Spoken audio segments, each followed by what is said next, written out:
Welcome to Multiple Offers, a real estate show with competing perspectives. Today we are talking about why new agents fail. Put that coffee down. If you're good at something, never do it for free. How'd you get the gig? Oh, they were hiring. It was only a 2-week course. I will sell this house today. What are you, some kind of real estate agent? Oh, he's a realtor. There is a difference somehow. This is Multiple Offers, a real estate show.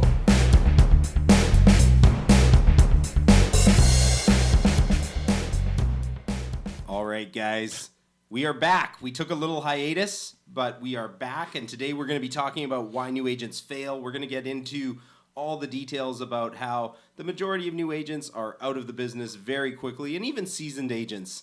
A lot of them aren't selling nearly as much real estate as you think, but before we get into that, welcome back, guys. We're back. Matt and Jer. I feel like it's been been so long since we've sat around and It was talked. not just a short hiatus. Yeah. It's been months. So what should we tell the listeners? What was it? Our big falling out? Like we had some big scrap and High took a drama. break. Friendship over. Yeah, Creative differences. right.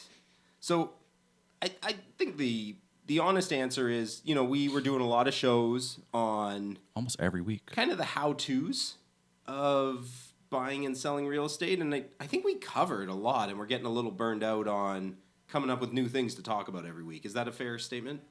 Yep, that was a lot of it. Yeah, so we kind of took a little break and decided that we did want to keep doing the show, but we're going to restructure things a little bit. Most of the feedback that we've gotten that's been really positive from listeners has been that they really enjoy some of the kind of behind-the-scenes looks at the real estate industry. So we're going to try and focus more on that. There'll still be some how-to stuff, I'm sure, from time to time, and we're still going to be doing market updates, but we're gonna try and let you be a little bit more of the fly on the wall. That's what you said in the very first episode. That was our mission statement. But did we achieve it, is the question. No, we just talked about food and cars. Is that exactly what I said in the first You episode? said fly on the wall. Yeah. I'm nothing if not predictable. 100%. But it was hard because we want to give people an inside scoop, but we constantly struggle with not breaking our rules.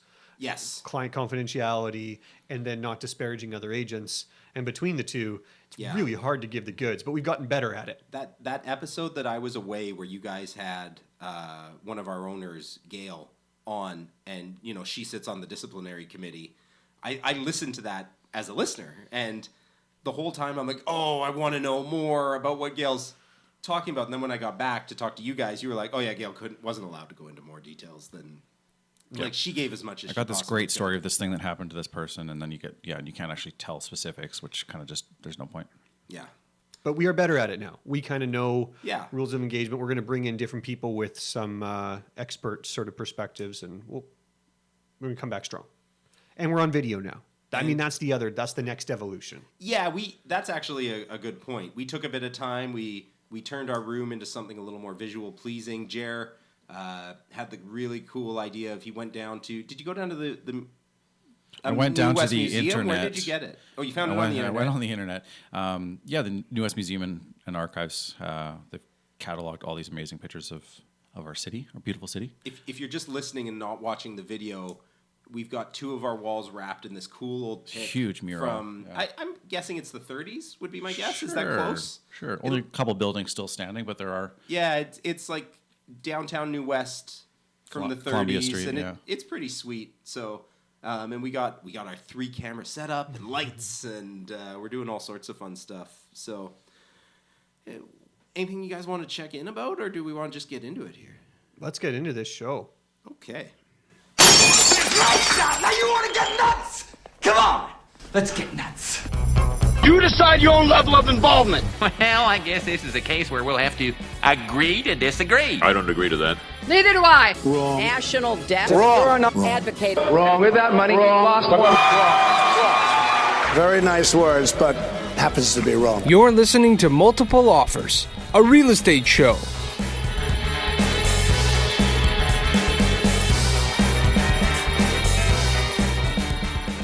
So, before we jump into it, why is this something that we're going to talk about today? Why is this an important thing for maybe new agents to hear, or maybe the public to actually understand about? I think about it's extremely relevant right now because, I mean, anytime you got a big market push, there seems to be a ton of new licensees. I think we had, this is totally a quote in my own head and not necessarily fact-checked at all, Matt, but a good 1,000+ agents intaked when the market is picking up and then when things start to change. I think it happens pretty consistently when the market is going good. We've got lots of new agents. You kind of expect that it's going to be a little bit easier than it is. And I think now we've just come through a bit of a harder time in a softer market. And so it's probably something that's valued if people are still in the business but might be thinking maybe they made the wrong choice. Hopefully we can provide some insights and help for them. Yeah, I mean, this episode talking point was not my idea. It came out of Jeff's mouth, but I don't know if the two of you kind of brainstormed it. Yeah, Jared and I... Okay. Full disclosure. I'm going to maybe make some enemies in the office here. Do it. Right now. We have a lot of new agents in the office. Per capita. Yeah. Yeah, not a ton, but we've had a new wave come in. And not only that, we have a sister office in Coquitlam. Yep. And they've got a lot of new agents too. There's just the end of the year seems to be a reason when people look for new offices if maybe they've been struggling or they're new agents and they're just trying to get started. So I got asked to go and talk at Coquitlam to the new agents. That same week, I saw Matt giving really good advice to 2 new agents in our office who then proceeded not to do anything with it. Jer did the same. I gave what I thought was really good advice to a new agent in the office, and then the next day I saw him doing completely the opposite of what we talked about like, here's a plan that you can execute that will make you money and kickstart your business. And then, you know, at the time he's like, yeah, that sounds amazing. And then I come in the next day and he's doing like something totally different, like very low rate of return. So you were inspired. I think there was a pain point of like, why? Jared and I think we're talking about like, why doesn't anybody listen? And not just us specifically, but you know, when you come to any new office, there's a lot of veteran agents who have been doing this 10+ years. If you've stayed in the business 10+ years, you do know how to run a business. And what real estate school doesn't teach you at all is how do you run a business? No, there's no like, okay, where do I start? What do I do? And I think that was probably the beginning of thinking, hey, this might be an interesting conversation. And it kind of stings a little bit that you're like, you take time out of your day, you're providing some amazing advice from a seasoned realtor who's been doing this for quite a long time. And, you know, the next day you hear them asking someone else, again, the same thing. I just told you and you're not doing it. Yeah, maybe try it. Yeah. And then... And you wonder if it's just like I'm just hedging my bets, let's figure out what some other guys are doing because I didn't quite like that answer. Yeah. Or that's not congruent with what I think and what I'm going to do. So I'm waiting for someone to just tell me the same thing. And what my idea is in fact what I'm supposed to be doing. Yeah, there's maybe confirmation bias like you're talking about. And I think, too, gathering information is really fun. It's fun to be like, hey, Matt, how do you run your business? And Matt tells you, and you're like, oh, yeah, that sounds awesome. Yeah, I could do that. Great. But then when you real estate's a lonely business, and there's no boss. There's nobody sitting over your shoulder being like, because unfortunately, everybo's answer is going to actually be work. Yeah. Right? You know, that sounds hard. It sounds like it takes some courage to sort of take the leap and do that. So let's build through this. We've got 3 components that we're going to take the listeners through. The first phase is what's inspired us, is they weren't listening, right? They're kind of doing it wrong. And then if they do listen and they get it right, then they're trying to generate leads. But the next phase might be that they're not generating leads. That would be the next reason that new agents have difficulty. And then the third is that even if they are generating leads, they're having trouble closing those leads and turning that into revenue for their business. So we'll build up through there. Yeah. We've talked about a little bit of they don't listen, but let's give some of our favorite examples of that, and maybe let's try to be constructive. Just before we do, I just want to, just in case we've got people outside of the industry listening, which hopefully we do. Yeah. I one time was talking to a new salesman. He was a car wash guy. And a young kid, Anthony, do you remember he used to come around here and yeah, you need to work on his clothes. Yeah, so he was really bad at closing, which if you're unfamiliar with the term, is your ability to ask for the sale. Like he would come in and he'd talk about all the great things he would do, and then he'd just leave instead of being like, does anybody want to hire me to come wash your cars? And the service he was providing was great. And I told him he needed to work on his clothes, which we're going to get there. You need to be able to work on your clothes. And he got really sad and said, like, oh, my mom thinks I dress okay. And he thought clothes versus clothes. So if people don't know what Matt's talking about, the ability to close is just the ability to ask for the sale. That's all we're talking about. Such a nice guy, though.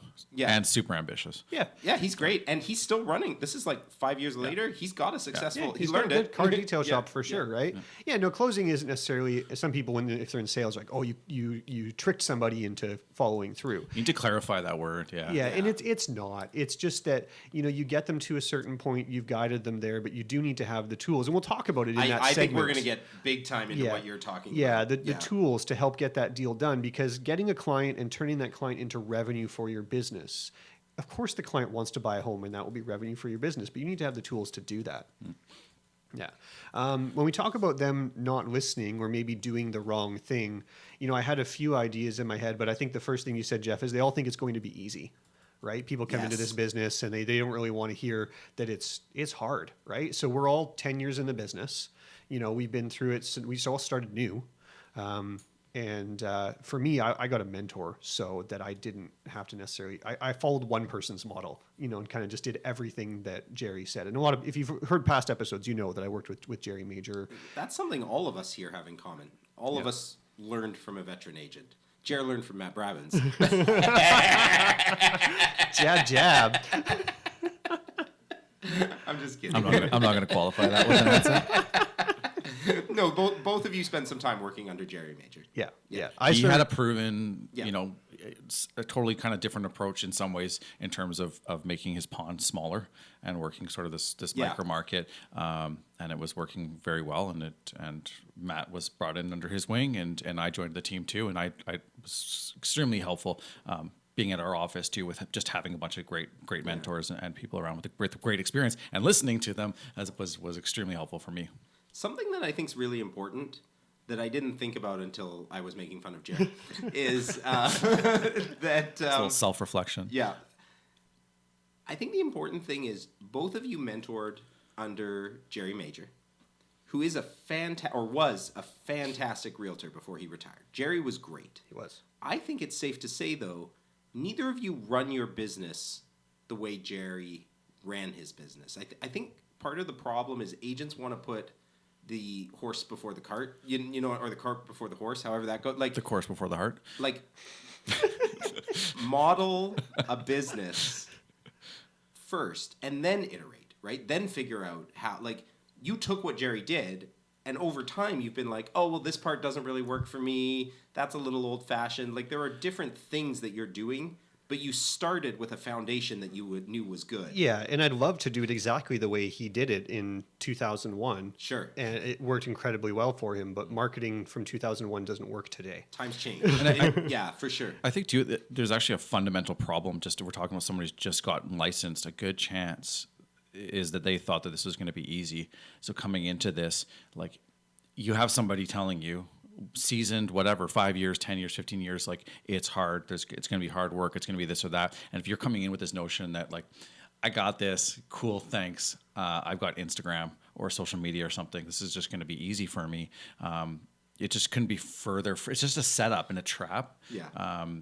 To come into that and think that. I know, for me, one of the traps too is you we were trained this by one of our mentors, Keith here, analyzing, your leads, your customers, your clients, who are you working with, who are your people, and you come and you think I've got my buddy John's buying something, and you think that you've got potentially these, my dad's got an apartment he's going to sell, you've got these potentially guaranteed deals, and it doesn't always work out that way.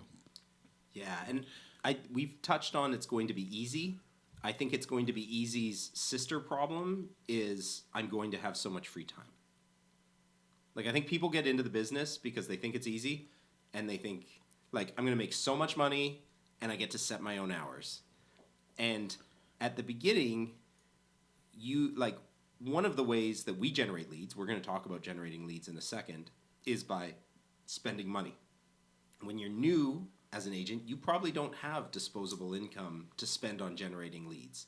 And that stuff takes time even if you have the money. Yeah. It doesn't just, you send out one mailer and people call. You have to send mail consistently for months and months and months. At potentially $1,000 a pop. Yeah, totally. So the thing that new agents have is time. Yeah. I look at all the new agents who come in and are successful, and I think we're going to try and have some of these guys on the show in a few weeks. all of them are putting in massive hours. Big hours in trying to meet new people. Or but really, you could just sell a couple $1 million places, and like I've got a new business model. We hear this too. Like you guys are doing it wrong. You keep selling these cheap condos and a couple houses here and there. No. What you really want to do is just make sure you're selling like the $2 million, or at least $1 million and up. Why and haven't have a lot you more free idiots time. thought of just being the luxury specialist? Every new agent. Every one of them. They're like, I got this. They think that, and it's great they have confidence, but they have all these great new ideas and they're going to do it better than us. Yeah. Right. And that's partly maybe why they don't listen. I mean, you talk about, Jeff, the situation where I came into the group lounge, the common work area, and somebody was working on something. They're working on a mail out, and I just shared some feedback. I said, I've done a lot of mailers over 10 years.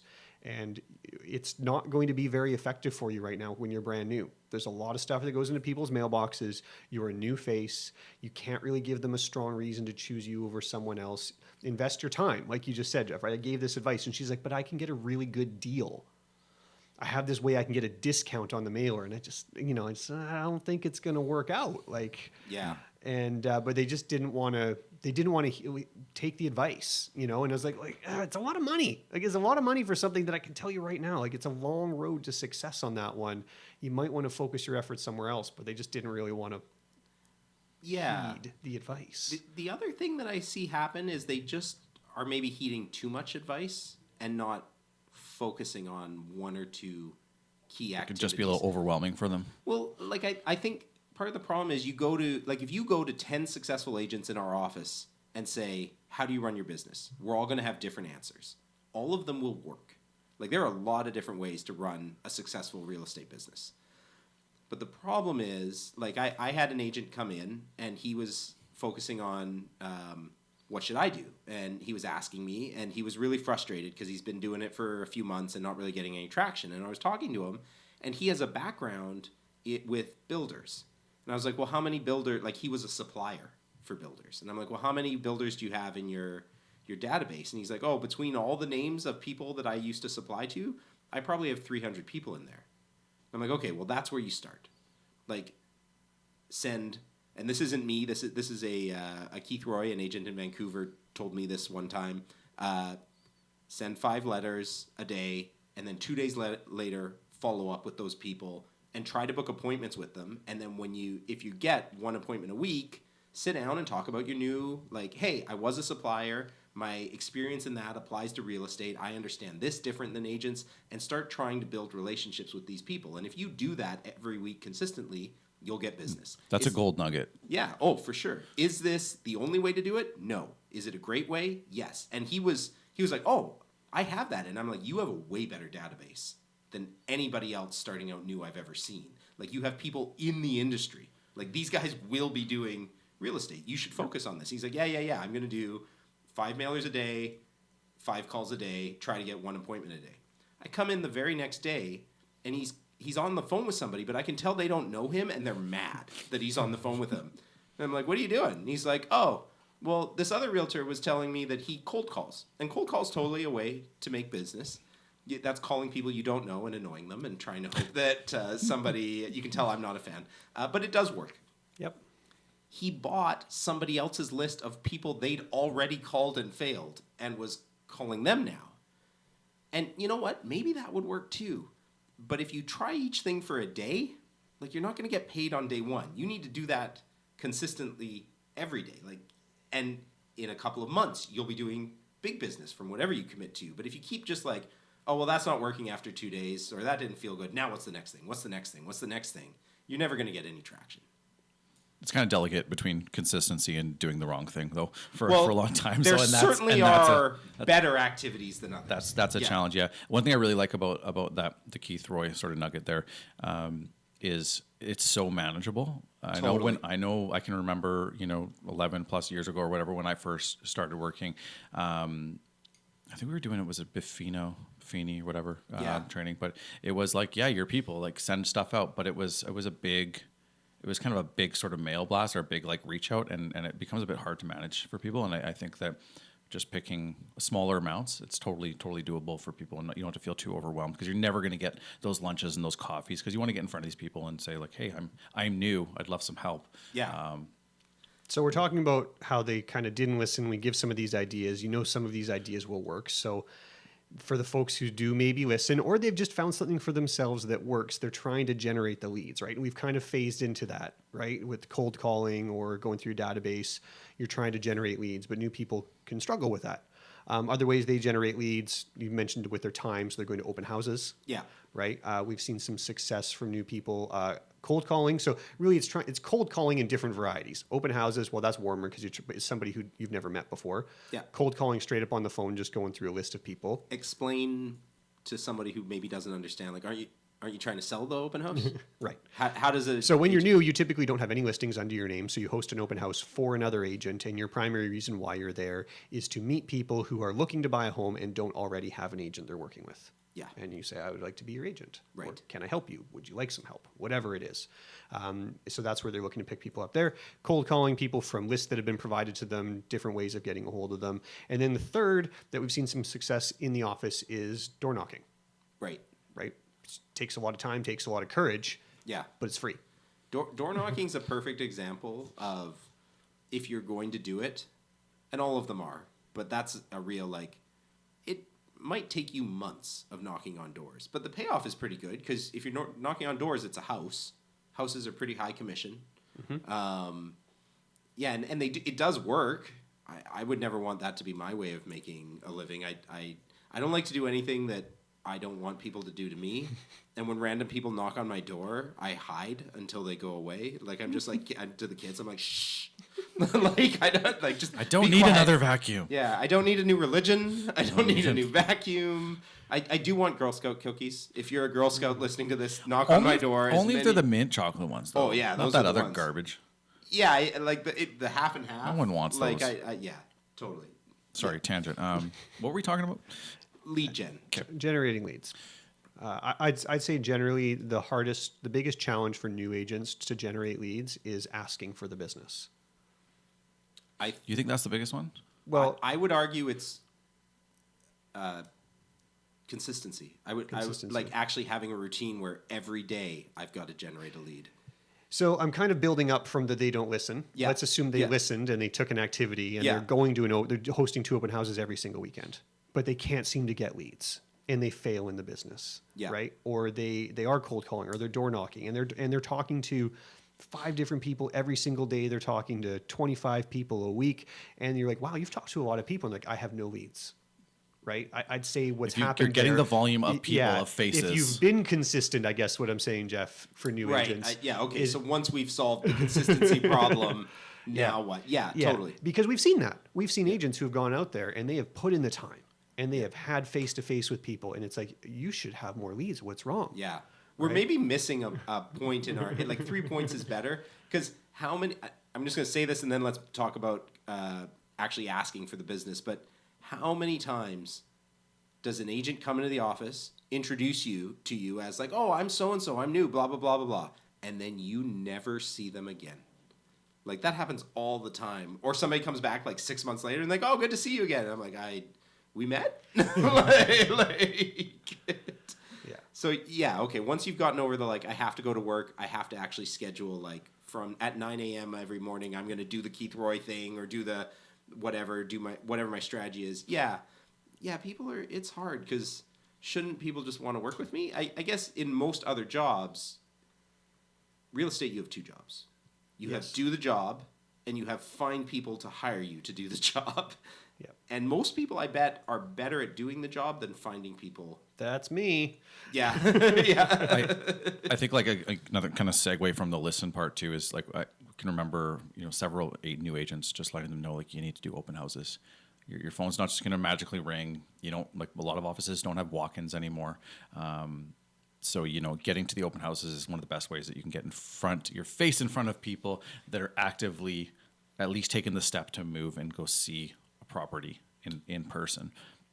Yeah. And I mean, there's 2 open house days, Saturdays and Sundays, sometimes other days, but like typically people are out on those days. You have a higher chance of meeting people and potentially doing like 2 on each day. They don't have to be 2 to 4. Think outside the bun, get a couple happening there. And yeah, that's really good advice for new agents. I grinded open houses like crazy when I was new. Now I try to do as few as possible. I try to do one open house a weekend. That's my goal. But when I was new, or if times are ever tough, 4 opens a weekend is a pretty good way to guarantee that, like, okay, we're going to get something going as long as you're asking and you're actively. Yeah, don't just hand, that's another trap. Don't just hand your business card out. I was doing that for quite a long time when I was new, just sort of thinking like I made a good connection. And I gave them my card. Like, that card went either straight up into the garbage or into the washing machine. Do you guys remember that meeting where we had, this was years ago, we had a new guy who will remain nameless, but he was talking about how he wanted all these different ways to generate leads. Like, he was trying to sell hotels in America. Everything he wanted to do just was out there and stupid. But one of our very seasoned veterans, Donna Taze, was at the meeting, and Donna is a fantastic agent.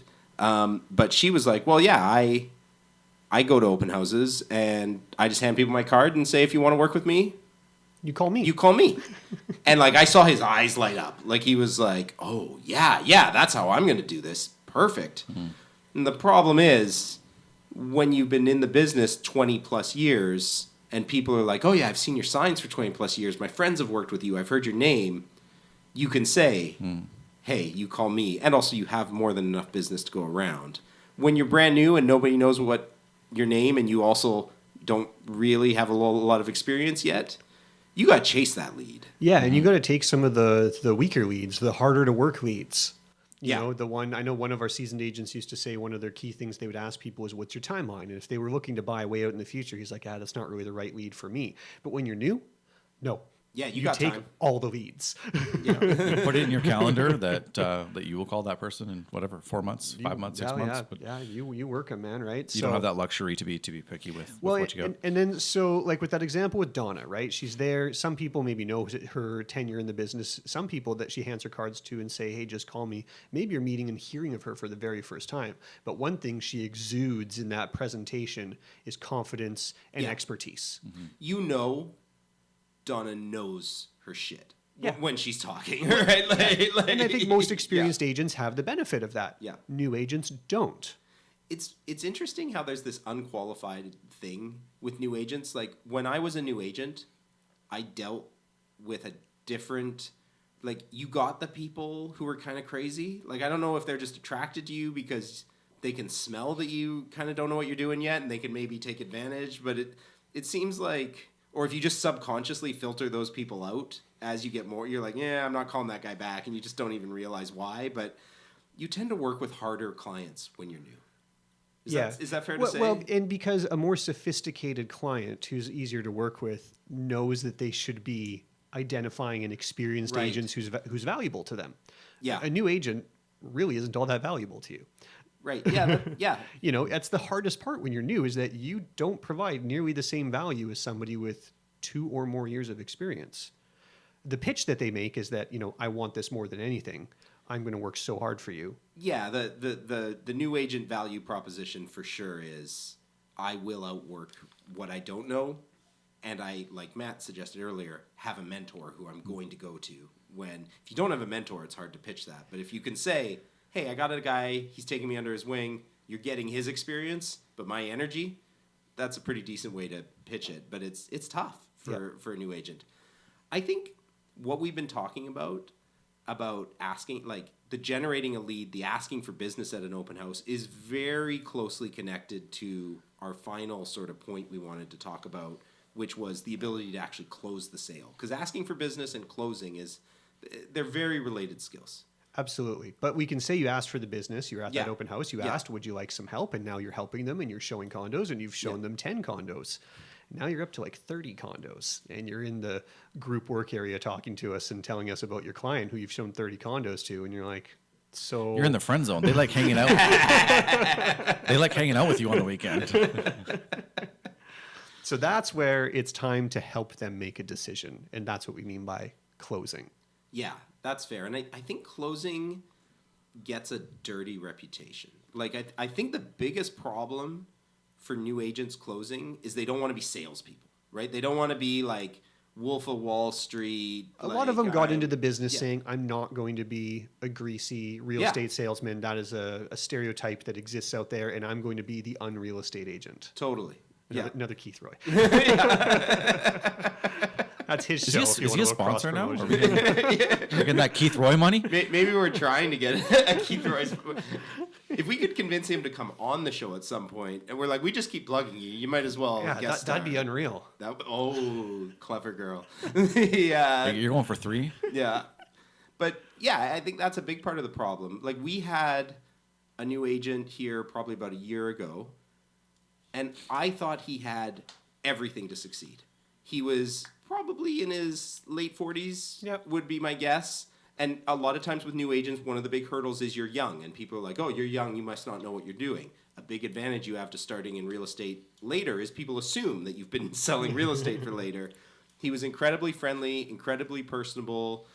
When I talked to him, I trusted him. Yep. And I was like, and he was working. He put the time in for sure. He was doing 4 open houses and he had every leads. weekend. He's showing property. And he was showing property.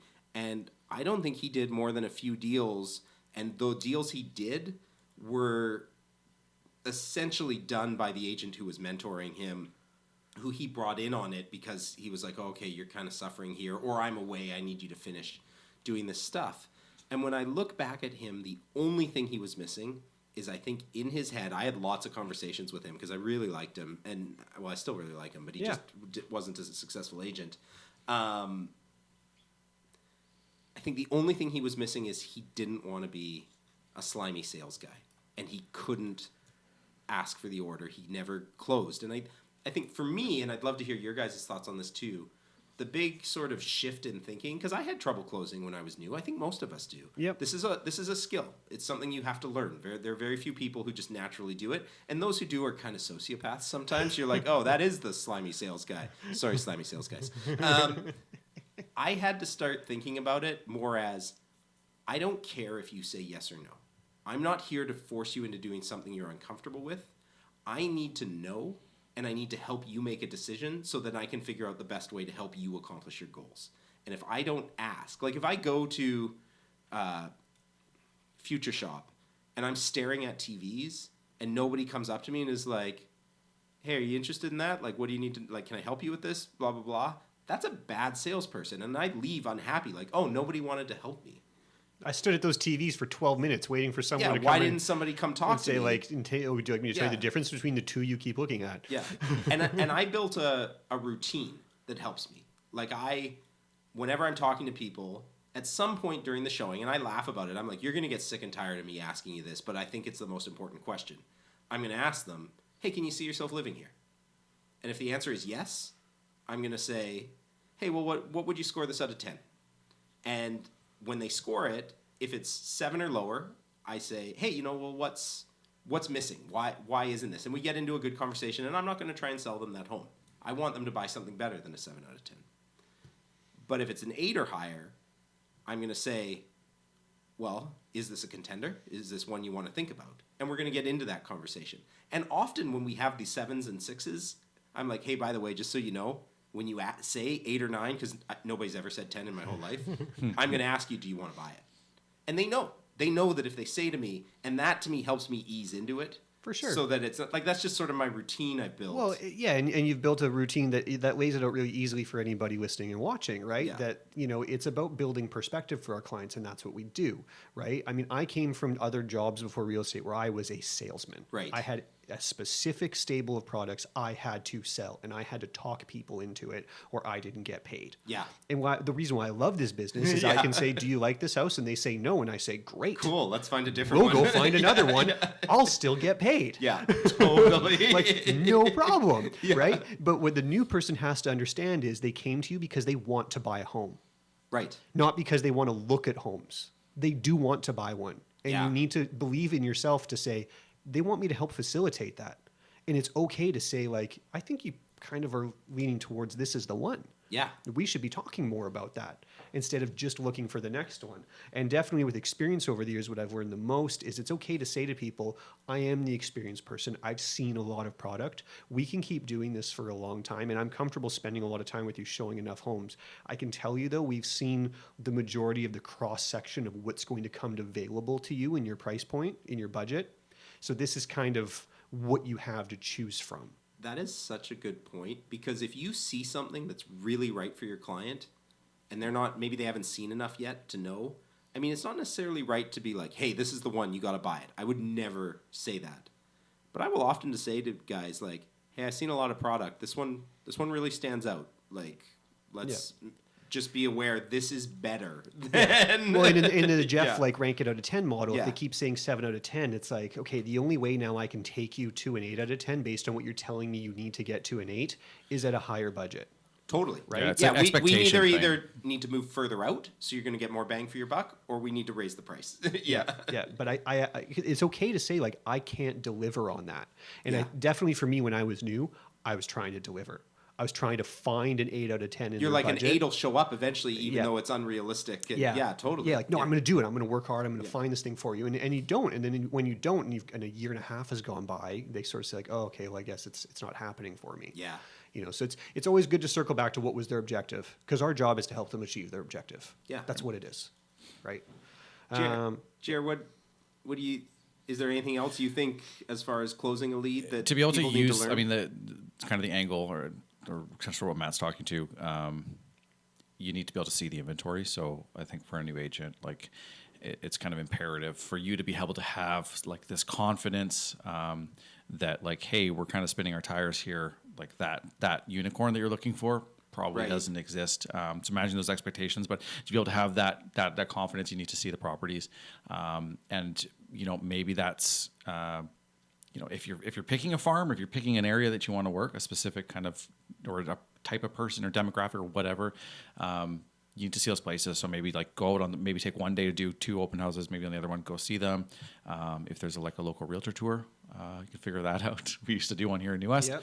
A great way to go. The guy who was running that just ran that into the ground. Hey, the local realtor tour run by Jeremy Rae. Nobody wanted to come hang out with me on tour. Well, that's very indicative of new agents, though, is that they all now kind of hide out. They're not nearly as visible as they used to be. You know, you could always make a tour work because there were new people who wanted to come and see inventory. And you invite the new people today and they're like, nah, I got a thing. And one thing they don't realize, they're going to do business by hanging out with new agents. Hanging out with seasoned agents.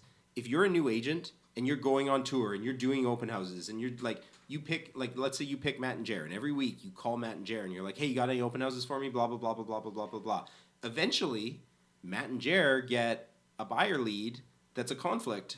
Like, oh, we don't have time for this guy, or he wants to buy our place and we need another agent to represent him, or like stuff will flow to you by being around seasoned agents. The success of my business all started with tour. Yeah.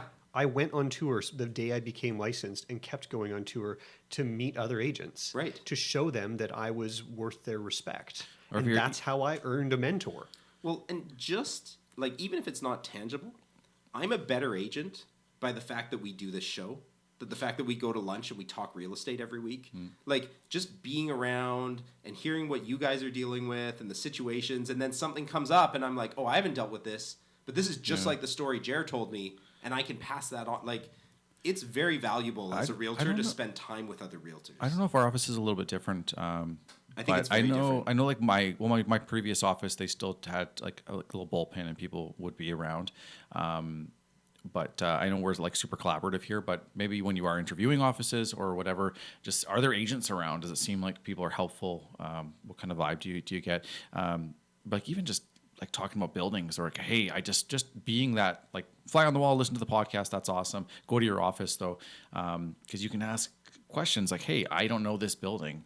You can find out pretty quick without even necessarily going into all the minutes before even showing a property. It looks suspect, but you know, you can get know, information, dirt on buildings, just a crazy wealth of knowledge. So 100% agree. If you're in a brokerage that maybe isn't as openly collaborative as ours is, Jeff's point is correct. You need to make yourself visible to earn some rapport with at least a few agents who will take your questions and take your calls. Because if they don't know you, and you call them up, you're like, hey, remember we work in the same office. Could you tell me kind of like what you thought about this building? I saw you did a deal in there like 6 months ago. Who are you? I'm busy. Yeah. And they're like, come on, man, I got other stuff to do. But you're providing, like, seasoned agents love when new agents want to do their open houses. Because veteran agents don't want to do open houses. Like, they're tired. They put in the years. If somebody wants to do an open house for them, that's a benefit. So, yeah, provide value. I think maybe, why don't we wrap this up? I've got a last evolution here of where agents fail based on closing, right? So, so let's assume they close the lead because we've talked about getting them to make an offer on a property. Yeah. Getting an accepted offer and getting a firm offer is now another new challenge. So just in case people don't understand what Matt said, offer gets accepted, but now you've got your subjects you need to fulfill, like getting financing, inspecting, and whatnot. And yeah, that's a huge mistake new agents make, is just letting the buyer kind of float and do their own thing. Well, and they could even try to coach their way through it, but they don't have enough experience in transactions to sometimes know. Yes. Right? And that's where somebody can help them. But they learn through just their mistakes, right? They're like, oh, well, we did the inspection, the inspector found this, and then I couldn't kind of talk through a solution, and we ended up walking away from that deal, and we'll go find another one.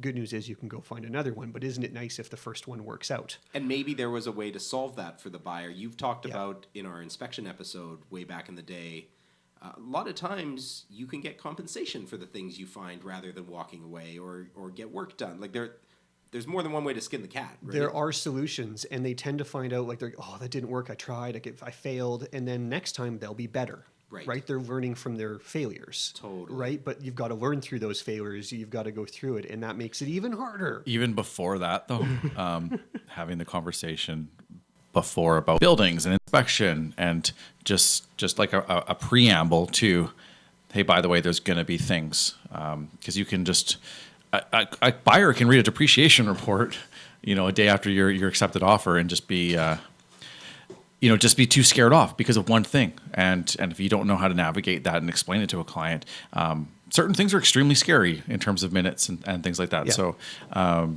Yeah, setting the table is a term we use all the time in our office. It was coined by Trevor Kwok, who's long since left our office, but we'll still give him credit. But setting the table is something we always bring up. It's about setting expectations for your clients. And that's hard to do when you're new because you don't know what the expectations are. You can literally have the nailing home. The whole thing with depreciation reports is they can just fully kill a deal very quickly because someone sees something in there. Not that we're going to sell somebody a crappy building, but there's a way to navigate that and have a conversation about it, because they'll see it could happen again on the next one, and they're like, oh, so this actually isn't a bad thing. One thing I like to do with first-time buyers is send them a few depreciation reports early. Perspective. Yeah, because the first depreciation report you read is really scary. Always. And then you read a bunch of them and you're like, oh, okay, this is kind of how they all go. And if you've seen some average ones, when there is one that's scary, you're like, wait a second. This is way more than those kind of other ones in that loop. Absolutely. So why don't we kind of to close here, if you had one piece of advice to a new agent, what would that piece of advice be? I've called back to it over and over through the episode. For me, it's get a mentor. Yeah. Work for cheap if you have to for a year or two. It's better to learn from somebody else's 10 years of mistakes than make your own mistakes for 4 years and potentially end up, failing out of the business. I think it's better to work for cheap, get it right. Now, you might have a mentor who you work directly with as part of a team, or you might have somebody who you just have a collaborative relationship with. Maybe you pay them a referral fee for some transactions. It can be structured different ways. You want to do me next? Sure. What do you got? You're just looking at me like that, like it's my turn. Okay, so I can't really nail it. Like, I almost want you got 15 seconds to save a realtor. Did you not do your homework? No, I've got them wrritten down here. Oh, you're having trouble sticking to one thing. That's the problem. Yeah. So it's like, I want to say, make your pond small, know your product, be intentional if you can, but yeah, know your product. If you're doing an open house in Vancouver and then Richmond and then Burnaby on different weekends and things like that, it's too big of a bite, I think, to chew off. So, and with that, knowing your product, confidence is going to come, and clients will come. That's good. Yeah, it falls into the sort of the vein of repetition, which is good in any industry, any task, any skill. Yeah. I'm kind of on that same note, and again, we touched on this a little, but I think it's really important. Richard Brabbins, who this is something actually we've talked a lot about getting a mentor. There are also very good real estate speakers out there, and there are a bunch of them that it's a good idea, I think, for new agents to kind of. A lot of them have tons of free information on YouTube. There's Richard Brabbins, there's Brian Buffini, there's the Tom Ferry. Yeah, they introduce you to their tools for free. Yeah. In the hopes that you'll pay for their coaching. Yeah. Well, there's steps, right? Yeah, There's come to an event. Yeah. If you're really into it, get into coaching. Like, there's a whole rabbit hole you can go down. And if you don't have a mentor, I would say a coach is probably a good it's a good investment way to get a mentor, right? It's the same thing, just there's different ways to do it, but I would say figure out your few activities you're going to do every single day. And this is the Richard Brabbins thing I was touching on. Keep score and have an actual measurable what you're going to do every day. Like, are you going to do what Keith Roy talked about, which is 5 letters a day, 5 follow-up calls, try to go on 1 appointment? That's a pretty good thing, but then actually track it. And at the end of every week, look and be like, okay, did I do it? Did I not do it? And I think if it was me, the biggest metric I track is how many appointments did I go on. And that doesn't necessarily need to be when you're new. You're not going to have clients yet. But you could be tracking, well, how many people did I sit down and say, hey, I'm new in real estate. If you have referrals, help me. I have a mentor. You don't need to worry about it, blah, blah, blah. And I know, like me personally, if I'm going on 4 appointments a day, I'm going to reach my sales goals. 4 appointments a week. If I'm going on less than that, I'm like, okay, I got to change some stuff here. Like, I think, but if I didn't keep score, it would be very easy to, all of a sudden you're going on 2 appointments a week and you don't necessarily know. And then, you don't feel the work you don't do in real estate until 2 or 3 months later when there's no money coming in. So anyway, I hope you guys found that helpful.